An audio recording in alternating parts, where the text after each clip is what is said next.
Thought leaders, good to see you today. And today we're going to be talking about the change that we've been making in our social media bio. So, what do you need to put in a social media bio to not only get attention by optimizing it and keyword optimizing it, but to keep that reader engaged? So, how do you want to keep them reading when they've got all these profiles that they're reading and, they all start to sound the same?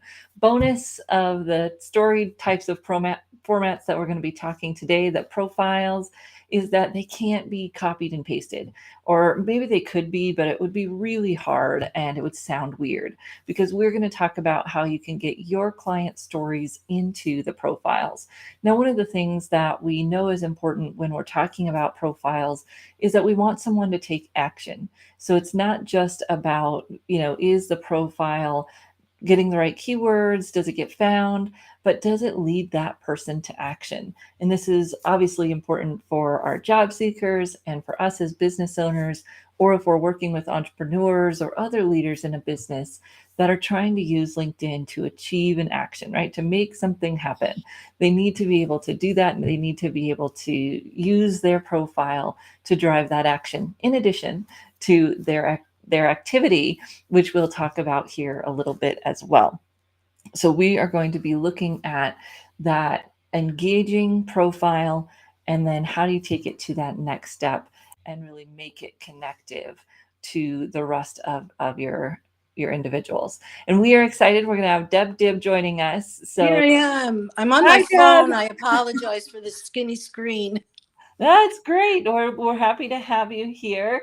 And I just was doing a little intro that today we're talking about profiles and making them engaging as well as activating, which I know is something that we've been talking about in our program for a little while.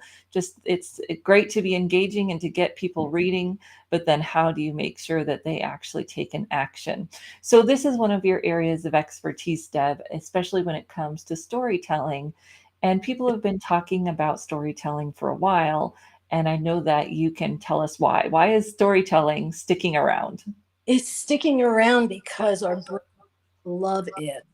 Absolutely love it. And I'm so, from a career perspective, after all these years in the careers business and doing what we hope will be the best thing for our client, knowing that neuroscience is telling us this is what we need to do is just so enlightening, and it's so helpful to clients embrace this thing that seems very almost unprofessional to them. It's like, don't I need bullets? Why would I be telling a story? Is that not professional? I don't get it.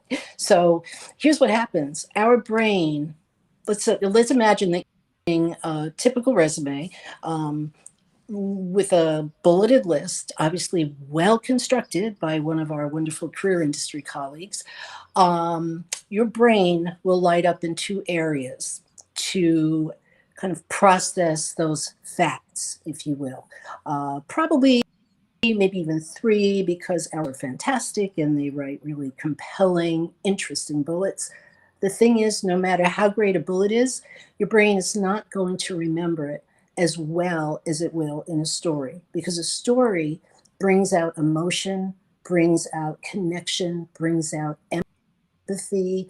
Those all tied to emotion are the things that light up our brains in at least five different areas. And we are absolutely wired for story from the earliest days when we gathered around, the fires that would keep us alive and told the stories that would go down through generations of people that had, very little ability to read or to write. And that is what made people retain them, is that thing that we love, that arc of a story of the, oh, here's what was going on, and then here's what happened, and here's why it was tough, and here's why we didn't know if it would work or not, and then here's what happened. So without that context, without that arc of, oh, and then what, and then what, and then what, things are not as memorable as they can be. And we want them to be memorable. Yeah, and it also makes them sticky, right? People stick around, they read your profile longer. If you're posting content, they're going to read your content longer when you have that story piece in it. And of course, when it's appropriate for the platform, because stories show up different on different digital Oh, media, right? Yeah. sure, for sure. So, your story in your LinkedIn About section or your story in your LinkedIn Employment section will be crafted differently than your story on Facebook or your story on Instagram or your story on TikTok, even, which is, a big thing now as well. So, knowing the platform, knowing what the kind of voice platform is, knowing who is on that platform generally and what they are on that platform for, that helps you understand and strategize. It's all about strategy. It's not about not being truthful and authentic, but it is about strategy. So, if you that's what helps you strategize how you want to communicate that story and how long that story should be. Yeah. So if you are joining us today live, feel free to drop your name or drop where you're joining us from. I love seeing, Jude drop that she's joining us from Windsor, Ontario. Hi, Jude. Thank you. And let us know if you have any thoughts or questions as Deb and I share some of this information. So, one of the things about storytelling, Deb, is that it does engage people, it engages the mind. But I'm sure we've all read those stories online where someone's telling this perhaps even a great story, but you're going, huh, like that doesn't really fit, or maybe sometimes it feels a little self-serving. Mhm. What is it about those stories that just doesn't work? Because typically they are self-serving, a little bit narcissistic, a little bit self-centered, and I don't mean that in a way that people, decide that it's going to be, but what happens is a lot of times people don't realize if they're using a story for career purposes or for any kind of communication to get to an endpoint, to get to a goal, that whoever's at the end of that goal is the person you're speaking to. And we all know the WIFM, what's in it for me? It needs to relate to that individual. And stories that relate are wonderful because scientifically, what happens is whether you're reading it or whether you're hearing someone speak it, the brain waves of the teller and the receiver start to mesh, which is absolutely phenomenal. So that there is that connection point, there is that sense of, I relate to that, or that happened to me once, or I really get that.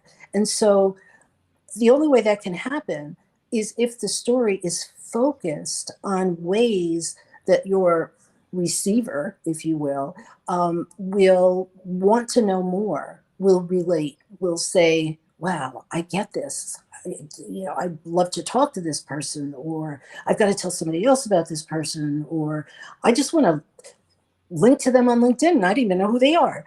I just feel like I know them. And I feel like I know them is the whole thing we're looking for right now in our digital first world, which means that we mostly meet people online before we meet them in reality. So we're looking for that, what they call the digital handshake. And stories really help do that.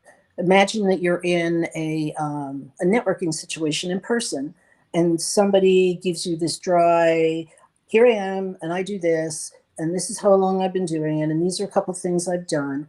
Or they talk about you. They ask you a question and then they relate and you ask back. And then you're having a conversation. A really good story is almost like a conversation because you are connecting. You don't even realize it if it's on paper or online, obviously, but you're connecting with that individual that you really want to have hear your story. Yeah, we've got some fun comments. So, Tasha is saying that the art of storytelling and the interview process and profiles, that professional solution, and that's really where the focus of the story comes in. We're going to get there in just a minute. And then, hello from Ohio, Maureen. Nice to have you here. We also have people from Maryland. Hi, Rosemary Hi. or So Miriam Rose. Sorry, Westport. Fun to see you. Melissa, thanks for joining us from Ontario. So thank you all for putting it in the chat. And Norma said that, that was from Weston, happy to learn about storytelling. And then Norma said, interesting takes on communications to connect and be memorable. And that is our goal, right? Is really to be memorable and to have people think, I love that you just said that, to feel like they already know us. That's what we're aiming for, is that when they look at that, they feel like, oh, I already know you because I read your profile online. And that does mean that you have to get, you have to dig a little deeper. So I've got this little visual that we share in our class that just goes through some of the basics of the story. Let me see if I can fill the page with this. I always forget how to do this. All right, let's see. That makes it a little bigger. So thinking about this process, Deb, and this is something that you're really passionate about, is just figuring out what types of stories to tell and starting in the right spot. Right. So can you do me a favor, Marie? So I have the same talks that you have that we teach in digital branding. Can you just read step 1 out loud? Because I can't see it. Oh, And yeah, on your phone. well, I Well, was that's good. It'll help everyone. because Um, I have my phone and it's really tiny. yeah. So the first step is to key in on the credible content and what drives you. Right, right. So credible content is content that's credible at both ends. Credible to you, so it's authentic to you and it serves your purposes and meets your goals. That's really important. But credible also, again, to your receiver, to your listener, to your reader. It meets their goals. And it's also um, it's not way out there in the way out, black space. It is something that people again can relate to, so that it feels very real to them. Credible means real, believable. So that's one of the first things we want, and we want it to be relatable to you first, because your whole reason for communicating is to gather people to you who will appreciate your personal brand, because your personal brand will be useful to them. William Arruda, one of the personal branding, always says, it's not about who you need to know, it's about who needs to know you. But within that framework, you need to be true to yourself first. So that credible content needs to reflect your brand and your goals. But then reaching out to others with that, showing how that is valuable to them, then draws them to you. It's a very almost magnetic process. People who are not appreciative of that, and that's absolutely fine, that's the way it should be, will not be drawn to you. And that's a great thing, because that keeps you from spinning your wheels in the wrong direction. And Right. it keeps them from well. But the more authentic you are, the more value you show, the more people who need to know you will be drawn to you. Right. And it's also that credible point. And you said this, but just to make a point, it's authentic to us. It's also something that people will see us as credible in Yes, that area. And there. then as step two is to move into what does the audience care about? Because I might be really passionate about, something that doesn't really fit with the audience for this story that I want to tell or for the platform. So I might be really passionate about something, but it's not how I usually would bring the conversation up in LinkedIn. And there might still be ways to do that, but I want to think about, is this story a passion that will connect to my audience on LinkedIn or not? And so that's part two, is really what's important to the audience. Yes, totally. It's again, it's not self-serving. Um, it has to be that combination influence of what's best for you and best for the people who need to know you. So you could have a wonderful skill, but if it is not useful towards your next goal, a skill that you're passionate about, we talked about strategy before. Strategically, you're not, perhaps it will be useful later. Perhaps it'll be a value add, but it won't act as a magnet to the people who need to know you. So you really have to think about this whole kind of toolbox of your career and your goals and the things that you've accomplished and the many, many things you could talk about. Put them in that funnel, your goal and your people who need to know you, as that filter as to what would be important to talk about and what would not. And if it's really important to you and it's not that important to them, your job is to show why that particular thing could be important to them, how it relates important to them, so that you can bring them along and say, wow, I never thought about that. Yeah, I could see how that could make this work well. Never want to leave it to someone's imagination. If you're going to do something out like that, you want to really draw the picture for them. Well, and that's sometimes why stories that we read online feel self-serving, is because the person thought, oh, this is an interesting story, but they didn't really think about how it connects to the other person. Or sometimes the story just feels uncomfortable, like someone's story about a really difficult event or something really horrible that they overcame. Sometimes those are inspirational, and sometimes you're just like cringing because, yeah, it was bad, but it doesn't come off right. And a lot of times that's because they're not thinking about how to connect it to you as the listener and why that should inspire you or how that relates to a situation you might be in. And if it doesn't relate, it just falls flat. Exactly, exactly. Sometimes it feels like TMI, too much information, too personal. And if you're going to put something out there that's as personal as that, and people do that really well and show why, them overcoming something is so valuable to share with somebody else, but often it isn't. And one of the things you can think about is, number one, would I want to do something out there that I wouldn't want to tell my mother? And number two, how would I present that in an interview? Is that worthy? Because if it isn't, and you're using this as a kind of a way to generate more connection towards career development, then if it's not going to really, inspire someone in an interview, then you probably don't want to tell it, or figure out a better way to tell it.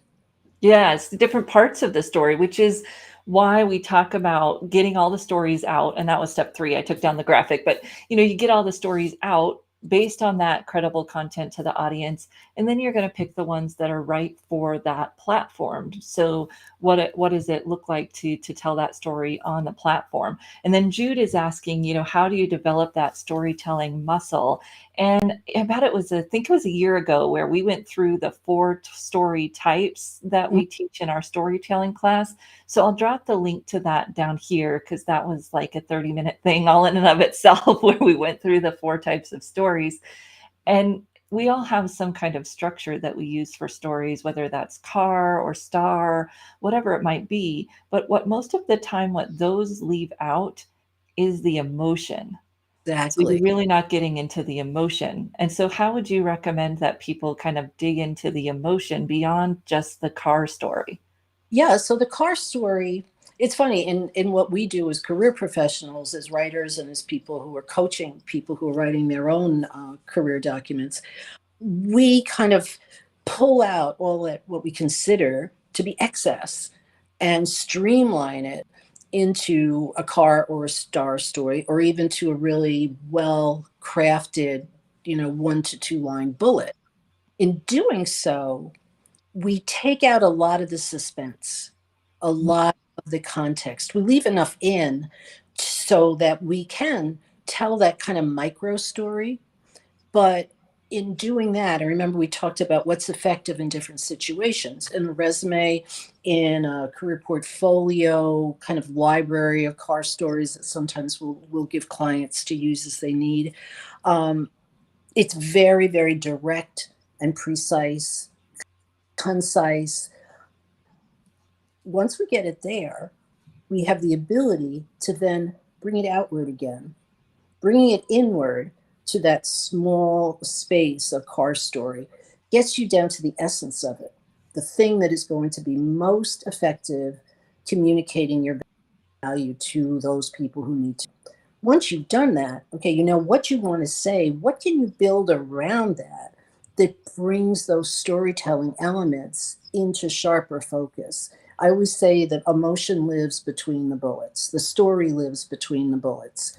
So take those bullets and then build them out again, beginning and the middle and the end, with more words. More, when I say more words, I don't mean more flower language, ultimate this, and I'm great at that, and No superlatives, no no, superlatives, no adjectives. that word I was looking before. I learned in a storytelling course many years ago that a number of us went to, and to just say what happened.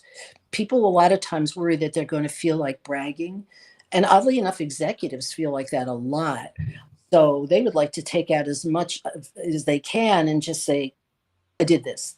But that's to people. Okay, that sounds a little like you're bragging. But when you talk about what happened and you don't put your own kind of spin of superlatives all over it, you leave it up to the person who needs to know you to decide how good it was. But when you're talking about that, you can talk about how it felt, what went on with the team, what happened when this happened, what built on that, by giving context, giving the situation, giving what was going on around it. That gives it so much more vitality, and that brings people in. So it's just finding those spaces between the bullets and kind of filling them with what you took out, but in a much more precision kind of format, if you will. Precision meaning strategic. Well, and also to ask, so what was the feeling? What was the feeling when you came into that company? Like, what was the environment like? And Yes. you might not use all of those words because some of them will start to be adjectives. But if you can get a feel for what was going on there, oftentimes then you can bring that into the story in the context that Deb's talking about without necessarily having to use the descriptors. We can sometimes overdo the descriptors, especially if they're negative. It can come across wrong, Mm, underperforming, or some of those words can be good because they're just one word. But sometimes I'll have resume writers that'll go really into the context of that negative, and boy, it starts to get too bad too quick. it But does. that beginning emotion and then the end emotion. So, what was the feeling or atmosphere after that? And then when we get into the emotion, sometimes it's not necessarily a feeling, but it's the result and the context around the result as well, not just the context around the beginning. Absolutely. The context or result then leads you, if you can take it further, and often you can, we just don't think to do that. You know, that context can bring you towards the ultimate impact. What was built upon that thing that happened? What would not have happened if that terrific thing that you just talked about had not happened? So taking it down, when I worked with clients, I would call the so what chain. Okay, so that was great. And I'm just going to sound like the New Yorker I grew up as and just say to you, so what? Oh, because of that, this happened. Great. And so what? Or if you're not a New Yorker, you could say, so then what happened? Right. And go down till there's no more what happened. Yeah, and you really are getting, especially for the LinkedIn profile, you want to take that bullet from the resume and expand on it. And people often say, oh, the resume and LinkedIn profile shouldn't be the same. Yes, and they do need to be the same at the factual level. Yes. However, they'll be different at the storytelling level.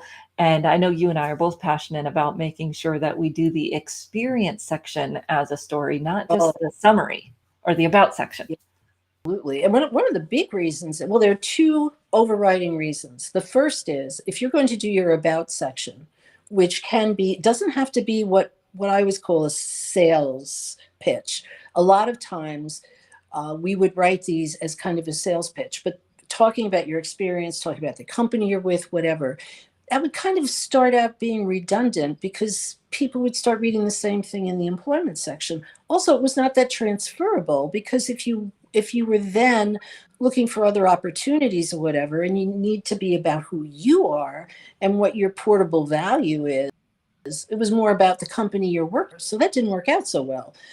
But the other thing is, with the employment section, you don't want it to be an abrupt, like cold water in your face after you've read this warm and fuzzy and wonderfully connective about section, which may get read first or may not. It might get read if it gets read at all. Sometimes it doesn't. But if it was read, the employment section then sounds like, what? All of a sudden it's a resume? That doesn't feel right to me. Did somebody write this for you and then you push this? It's just, you don't want to disconnect. You don't want things to feel muddy. because you just lose people's interest because they don't have time to figure out, why is this different?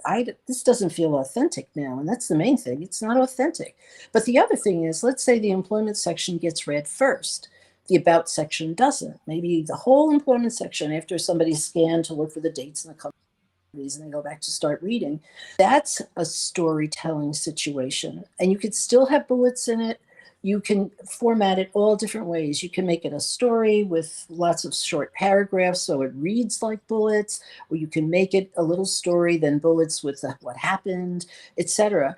But that still gives you a chance to get your brand across, to get those things that are connective across, and then build some momentum towards someone becoming so fascinated that they go back to the about section if they've not yet read it. So having that employment section done in a more storied way is strategically very, very, very advantageous. Well, and because if they've read the resume already and then they go read the profile, if it's the same, they're going to not spend more time. They're going to say, oh, okay, I already read that. And we want our clients to get as much face time as possible, whether it's before or after, one way or the other. It doesn't matter. If it's too similar, then you're not going to get that, face time, if you will, digitally. Yeah, and we've even found that you can do it with your education section as well. Talk about the things that the person did, or how was it that they got through college on their own scholarship, or they paid their way, or they were in this great leadership program, or whatever it is. You can definitely weave story into the education section as well. You don't have to be a recent grad to do that. Right, right. And so what I love, and I don't know if you know this because, well, yeah, we talked about this.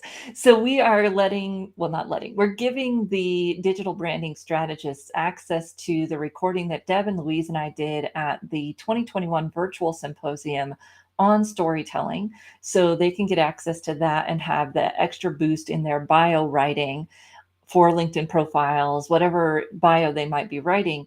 But then we also are talking about, how do you use the system? Because we know as business owners, or if we help entrepreneurs, that you can't just build a great website and expect people to come. The same is true with a LinkedIn profile. You can't just build a great LinkedIn profile and expect people to come. We need to help our job seekers and our leaders who want to be more visible understand how to actually create that visibility. And a great profile is just like a great website. It's important. However, it's not going to drive traffic all by itself. Yes, some recruiters might find them because they're search optimized, but they actually have to get out there and start doing it. And this is where we go with our digital branding class, is really, how do you get out there and start doing that? Start making those connections, start using the systems to actually build those relationships. So I'm excited about that as well. Yeah, it's all about proactivity now. And it's why we changed it from social digital branding as well, because there's so many more opportunities for putting yourself out there, for people looking for you. The confluence of both of those things is much more digital than social now. Yeah, and using, blogging and the new newsletter feature on LinkedIn. So many opportunities. Podcasts, of course, have blown up in the last year and a half.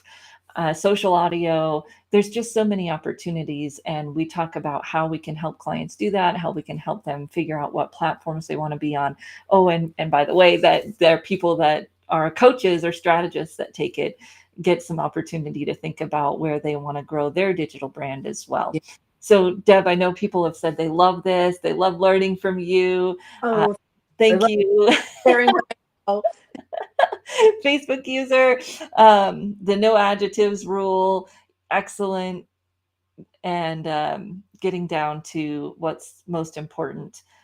And yeah, and Jackie says that if you need an adjective or adverb, you haven't chosen the right verb. Oh, I love that. That is beautiful. Oh my goodness. That's our Jackie, who was the journalist. Yeah, that's Jackie. Awesome. Well, I also always love Deb, your perspective, and you're just a master with the storytelling, pulling those pieces together. I will drop that link for the other video where Deb and I, and maybe Louise as well, went through the 4 different types of stories so that you can go back and listen to that if you want to dive a little bit deeper into this topic. And then, of course, if you do want to join us, we start on Thursday with our digital branding strategist class. Always a great time. It's a year-long community where we get together and talk about what's the latest in social media. And then we also have our in-person opportunity to get together in person coming up on April 10th. And yes, we're going to be there. I've had people reach out and say, oh, are you still having that? Yep, we are going to be there. And can't wait to see you in person, Deb, as well as many others. Whatever, we'll be there. I know, right? We will be there. And it feels like we might be sneaking in an in-person opportunity before perhaps other things come about, but I'm excited about that. So thank you so much, Deb. And thank you to everyone who posted comments. Thanks, everybody. Love you guys. Yes, we'll see you next week.